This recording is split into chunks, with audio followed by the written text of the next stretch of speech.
Assalamualaikum warahmatullahi wabarakatuh. Salam sejahtera semuanya. Apa kabar? Mudah-mudahan dalam keadaan sehat walafiat. Kali ini saya mau sharing pendekatan konseling realita, materi dan soal P3K Guru BK. Oke, sebelumnya jangan lupa like, share, komen, dan subscribe. Pendekatan konseling realita. Tokohnya adalah William Glasser. Hakikat manusia, menurut konseling realita, satu manusia lahir dengan 5 kebutuhan dasar, yaitu bertahan, mencintai, dan memiliki kekuasaan, kebebasan, dan kesenangan. Dua, perbedaan antara apa yang diinginkan dengan persepsi tentang apa yang diperoleh merupakan sumber utama dalam bertindak pada suatu peristiwa. Tiga, semua perilaku manusia dibentuk oleh tindakan, pikiran, perasaan, dan kondisi fisiologis. Empat, manusia dapat menciptakan perubahan perilaku-perilaku keseluruhan, baik yang efektif maupun yang merusak. Lima, manusia melihat dunia melalui sistem perseptual, atau manusia hanya mampu mempersepsi kehidupan atau dunia. Dengan kata lain, melihat dunia dengan persepsi masing-masing ya, atau tidak objektif ya. Menurut Webolding tahun 1995, sumber modul BKP3K Kemdikbud. Peta konsep konseling realita. Hakikat manusia. Manusia lahir dengan 5 kebutuhan dasar, yaitu bertahan, mencintai, dan memiliki kekuasaan, kebebasan, dan kesenangan. Seperti yang tadi diungkap ya. Struktur kepribadian itu identitas untuk memenuhi kebutuhan dasar. Ada 2 identitas, yaitu berhasil dan gagal. Penentuannya 3 kriteria, yaitu tanggung jawab atau responsibility, realitas atau reality, dan norma atau right. Asumsi tingkah laku bermasalah. Salah satunya membuat pilihan yang tidak bertanggung jawab. Jika dikaitkan dengan identitas, tidak mampu mengembangkan identitas berhasil atau memenuhi kebutuhannya dengan cara tidak efektif atau identitas gagal. Contohnya, mencintai seseorang bukan berarti menghalangi kebutuhan atau hak-hak pribadinya. Kalau terjadi, pilihannya tidak dapat dipertanggungjawabkan. Tujuan dan proses konseling mendorong individu untuk mencapai identitas berhasil, membantu menghubungkan atau connect atau menghubungkan ulang atau reconnect konseli dengan orang lain guna pencapaian quality out. Peran dan fungsi konselor. 1. Mengembangkan kondisi fasilitatif dalam konseling. 2. Mengajarkan konseli untuk mengevaluasi perilakunya. 3. Menyampaikan dan meyakinkan pada konseli bahwa seburuk apapun kondisi, masih ada harapan. Tahapan konseling realita, yaitu ada W sama dengan wants and need, adalah keinginan, kebutuhan, dan persepsi konseli.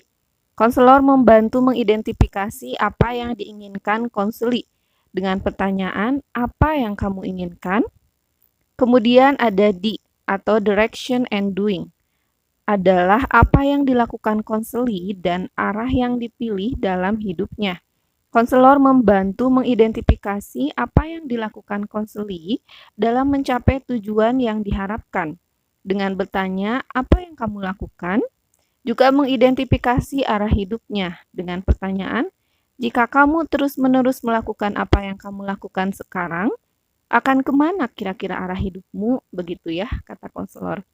Kemudian ada I atau self-evaluation. Melakukan evaluasi terhadap apa yang dilakukan akhir-akhir ini. Konselor membantu konseli melakukan penilaian diri untuk menentukan keefektifan apa yang dilakukan bagi pencapaian kebutuhannya. Konselor dapat bertanya, apa yang kamu lakukan akhir-akhir ini dapat membantumu memenuhi keinginanmu?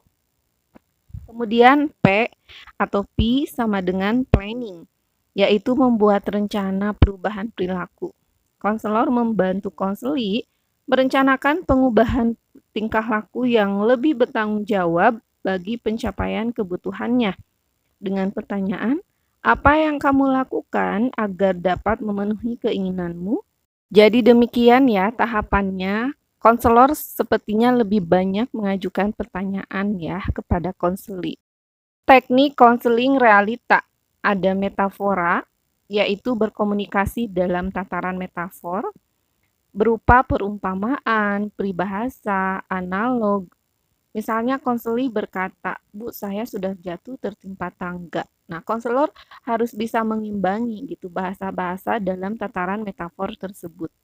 Kemudian konfrontasi, menunjukkan kesenjangan, yaitu kesenjangan antara tindakan konseli dan kebutuhannya. Kemudian ada paradoksikal, terdiri dari reframe atau mengubah cara berpikir konseli tentang suatu topik. Ada juga paradoxical prescription, yaitu membayangkan hal buruk dan solusi. Selanjutnya, teknik pengembangan keterampilan, yaitu mengajarkan keterampilan asertif, berpikir rasional, pemecahan masalah, dan kecanduan positif. Ada juga teknik renegosiasi, adalah konselor menegosiasikan 3R atau responsibility, reality, dan right. Kemudian teknik menggunakan kata kerja, mengubah perasaan dan perilaku menjadi kata kerja. Seperti konseli berkata, saya tertekan. Nah, itu ubah menjadi saya memilih untuk menjadi tertekan. Untuk lebih lanjut, bisa dibaca-baca lagi ya di modul BK yang dari Kemdikbud.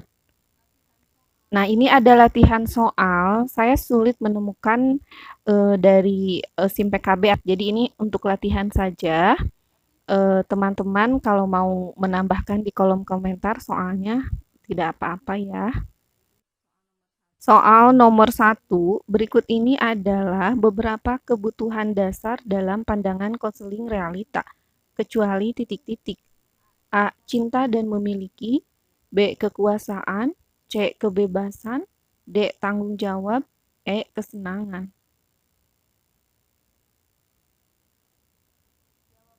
Jawabannya adalah D. Tanggung jawab. Dalam pandangan konseling realita, manusia lahir dengan 5 kebutuhan dasar, yaitu bertahan atau survival, mencintai dan memiliki atau love and belonging, kekuasaan atau power, kebebasan atau freedom or independence, dan kesenangan atau fun. Jadi yang kecualinya adalah tanggung jawab ya. Soal nomor 2. Apa yang kamu lakukan akhir-akhir ini dapat membantumu memenuhi keinginanmu? Pertanyaan tersebut adalah cara konselor untuk membantu konseli dalam tahapan WDEP, yaitu titik-titik. A. Wants and need. B. Direction and doing. C. Self-evaluation. D. Planning. E. Disputing. Jawabannya adalah C. Self-evaluation. Self-evaluation merupakan tahapan di mana konselor membantu konseli melakukan penilaian diri untuk menentukan keefektifan apa yang dilakukan bagi pencapaian kebutuhannya. Soal nomor 3. Peserta didik rajin belajar agar mendapat perhatian atau kasih sayang dari orang tuanya. Namun, ketika orang tuanya tidak pernah menghargainya, ia sering membolos. Dia menganggap membolos dapat membuatnya banyak teman. Menurut asumsi pendekatan realita, anak tersebut titik-titik. A. Melakukan perilaku yang negatif atau maladaptif. B. Pemikirannya tidak rasional. C. Memenuhi kebutuhannya dengan identitas gagal. D. Tidak mampu mengembangkan potensinya. Jawabannya adalah C. Memenuhi kebutuhannya dengan identitas gagal. Opsi A adalah teori behavior. Ini jawabannya seperti terlihat benar semua ya opsinya. Tapi ingat lagi, yang diminta adalah asumsi menurut teori masing-masing. Seperti yang B, pemikiran tidak rasional, itu masuknya REBT. Kemudian yang D, tidak mampu mengembangkan potensinya, itu menurut asumsi humanistik. Nah, teman-teman nanti juga kalau menemukan soal serupa, biasanya mungkin yang diminta hakikat manusia menurut teori ini gitu ya. Jadi harus bisa membedakan. Sampai sini saja. Mohon maaf apabila ada kesalahan. Wassalamualaikum warahmatullahi wabarakatuh.